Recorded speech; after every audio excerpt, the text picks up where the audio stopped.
It's good to see you. You too. Come on in. I wasn't expecting the conversation. Not that Friday evening. Not in my apartment. And definitely not with Lauren, who I'd known for 6 years, who was my closest friend, who I'd somehow managed to never think of romantically because I'd convinced myself that would ruin everything. She was sitting on my couch, curled into the corner with a cup of tea, looking smaller than I'd ever seen her. We'd been friends since college. We'd had 1,000 conversations just like this, late nights, deep talks, moments where we told each other truths we didn't tell anyone else. But this conversation felt different. This conversation felt like standing at the edge of a cliff. "I've been thinking about something," she said, and I could hear the careful precision in her voice, the way she'd rehearsed this. "For a long time. Years, actually. And I need to talk to you about it, but I need you to promise that regardless of what you say, we're still friends afterward." My stomach tightened. I'd had this feeling once before, when my father told me he was sick. When my college girlfriend said she didn't love me anymore. That feeling of knowing that something fundamental was about to shift. "Of course," I said. "Always. You know that." Lauren set down her tea and took a breath. When she looked at me, her eyes were wet. "I want a baby," she said simply. "I've wanted one for years. But I'm 34, and I don't have a partner. I have a career I love, I have financial stability, I have support from my family. The only thing I don't have is someone to help me make this happen. And I can't go through a fertility clinic alone, emotionally. I know myself well enough to know I'd spiral. I'd need someone there." I waited, though I had a terrible feeling I knew where this was going. "My biological clock isn't something I can ignore anymore," she continued. "And I've looked at my options. I could do it alone with a donor. I could use a friend. Or—" She paused, and that pause felt like an eternity. "Or I could ask the person I trust most in the world to help me. Not just biologically, but in every way. To be part of this.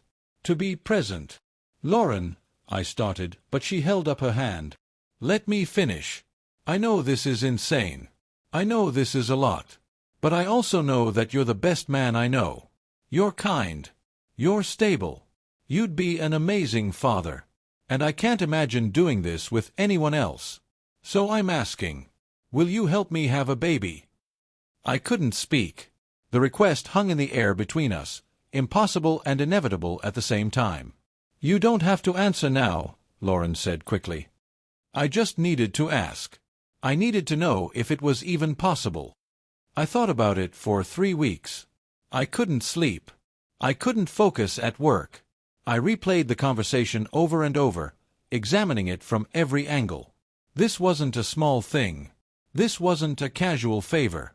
This was asking me to become a father, to co-parent with my best friend, to cross a line we could never uncross.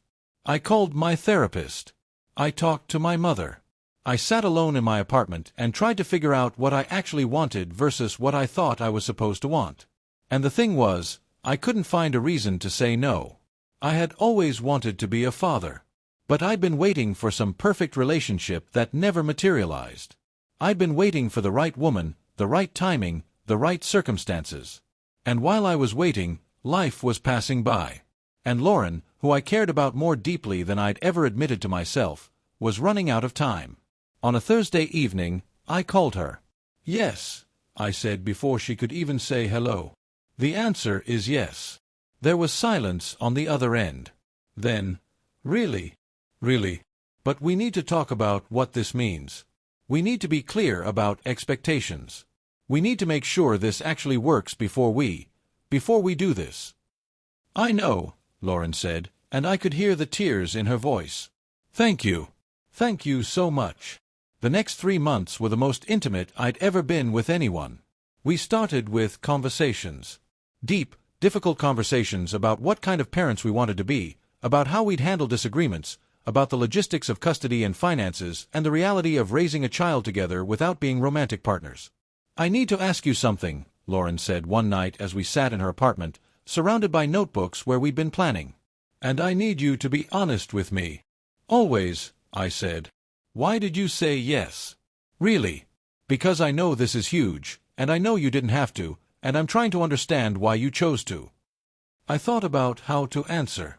I could have given her the easy answer. Could have said it was about logic, about the fact that I wanted to be a father anyway. But she deserved honesty. "Because I love you," I said quietly. "I've loved you for a long time. I just didn't know it until you asked me this. And I realized that I'd rather raise a child with you than wait for someone perfect to come along. You're already perfect for me. I just didn't want to admit it." Lauren was quiet for a long moment. Then she said, "I love you too. But I don't know if that love is romantic. I don't want to confuse gratitude and affection with being in love." "I know," I said. "And that's okay. I'm not asking you to feel something you don't feel. I'm just telling you the truth so you understand what I'm committing to when I say yes." "What are you committing to?" she asked. "To being a father. To being present. To showing up for both of you, every single day, for the rest of my life. Regardless of what else happens between us." The process took longer than we expected. It took 8 months of trying before Lauren got pregnant. 8 months of intimate moments that felt strangely clinical and deeply tender at the same time. 8 months of conversations about names and nurseries and fears. When she got the positive test, we both cried. "We're doing this," she said, holding the test with shaking hands. "We're actually doing this." I pulled her close, and she let me. We stood like that for a long time, not kissing, not romantic, just holding each other while the magnitude of what was coming settled over us. The pregnancy was beautiful and terrifying. Lauren glowed, but she was also terrified. She'd have nights where she couldn't sleep because she was convinced something would go wrong. I'd lie on the couch next to her, talking until dawn, my hand on her belly, feeling the baby kick. One night at 3 a.m, when she was crying about whether she'd be a good mother, I told her something I'd been thinking about for months. "I'm in love with you," I said. "Not because of the baby. Not because of obligation. But because of who you are. Because you're brave, even when you're scared. Because you asked for what you needed instead of suffering alone. Because you trusted me enough to let me be part of this. I don't need you to feel the same way. But I needed you to know." Lauren looked at me, her eyes red from crying, her hand on her growing belly. "I think I'm starting to," she said softly. "I think I've been in love with you for a while, and I was too scared to admit it. I was too scared that if I asked you to be the father of my baby, and you said yes, that you'd do it out of obligation. But hearing you say this, it makes me think maybe I wasn't imagining things. Maybe I felt it too." I kissed her then. Carefully. Like she was made of something precious and fragile. And when she kissed me back, it felt like coming home. Our daughter was born on a snowy morning in March. I was there, holding Lauren's hand through contractions, telling her how strong she was, watching her become a mother. And when they placed our baby girl in her arms, I felt something shift in my chest, a kind of love I'd never experienced before. We named her Sophie. 3 months later, Lauren moved into my apartment. We took it slowly, figuring out what we were as a couple while simultaneously being parents. There were hard moments, nights when Lauren was exhausted and I was exhausted and we didn't know how to be partners while also being co-parents. But we kept showing up. We kept choosing each other. One evening, about a year after Sophie was born, Lauren was feeding her while I made dinner. I watched them together, my wife and my daughter, and I realized that I hadn't been waiting for the perfect circumstances. The perfect circumstances had been waiting for me to be brave enough to choose them. "I was thinking," Lauren said, watching me watch her, "that maybe we should try for another baby. If you want to." I looked at Sophie, who was staring at her mother with absolute trust. I looked at Lauren, who was looking at me like I was the person she'd chosen to build a life with. "Yeah," I said. "I'd like that." "Good," Lauren smiled. "Because I already talked to my OB. She said we could start trying whenever we're ready." I moved over to them and kissed Lauren, then kissed Sophie's forehead. This wasn't the life I'd planned. But it was better than any plan I could have made. Because sometimes the most profound love stories aren't about falling into romance at first sight. Sometimes they're about two people who love each other deeply, who trust each other completely, who ask for what they need and give what they can. Sometimes love is a choice you make, again and again, every single day. And sometimes, that choice is more powerful than any passion could ever be.